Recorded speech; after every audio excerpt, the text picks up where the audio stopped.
कल्पना कीजिए एक दिव्य नदी स्वर्ग से बहती हुई, इतनी प्रचंड कि उसका प्रभाव धरती को चीर दे, और एक महादेव जो उसे अपनी जटाओं में थामकर धीरे धीरे संसार को जीवन दान देते हैं। यह है गंगा अवतरण की कहानी, जहां भागीरथ की तपस्या, गंगा का अहंकार और शिव की महिमा एक साथ मिलकर अमर हो गए। कहानी की शुरुआत होती है राजा सागर से। उनके 60,000 पुत्र कपिल मुनि के श्राप से भस्म हो गए। उनकी आत्माओं को मोक्ष दिलाने के लिए एक ही उपाय था, गंगा को स्वर्ग से धरती पर लाकर उनके अस्थि अवशेषों को उसके पवित्र जल से स्पर्श कराना। सगर वंश में कई पीढ़ियां बीत गई, लेकिन यह काम कोई पूरा न कर सका। तब सगर के वंशज राजा भागीरथ ने यह संकल्प लिया, मैं गंगा को धरती पर लाऊंगा, चाहे इसके लिए मुझे कितनी भी तपस्या करनी पड़े। भगीरथ ने कठोर तप किया। गंगा उनके सामने प्रकट हुई और बोली, मैं धरती पर तो आ सकती हूँ, लेकिन मेरा प्रभाव इतना वेगवान है कि धरती इसे सहन नहीं कर पाएगी।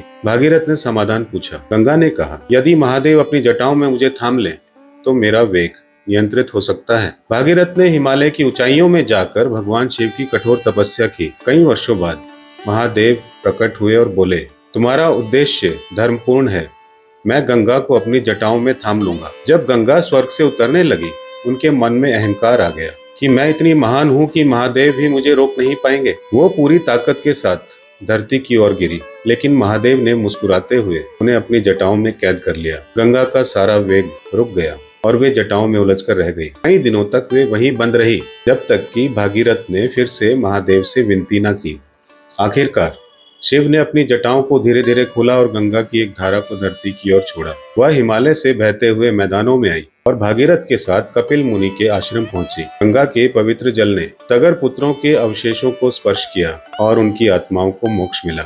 यह कथा सिर्फ एक नदी की कहानी नहीं है। गंगा शुद्धता और जीवन का प्रतीक है, शिव संयम और विनम्रता का प्रतीक है, और भागीरथ अटूट संकल्प और त्याग का प्रतीक है।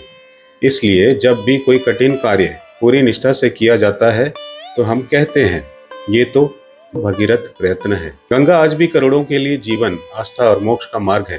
हर लहर में भागीरथ की तपस्या, शिव की कृपा और गंगा की पवित्रता बहती है। जब भी गंगा के तट पर जाएं, याद रखिए, ये सिर्फ जल नहीं बल्कि सदियों पुरानी एक अमर गाथा है। हर हर गंगे, हर हर महादेव।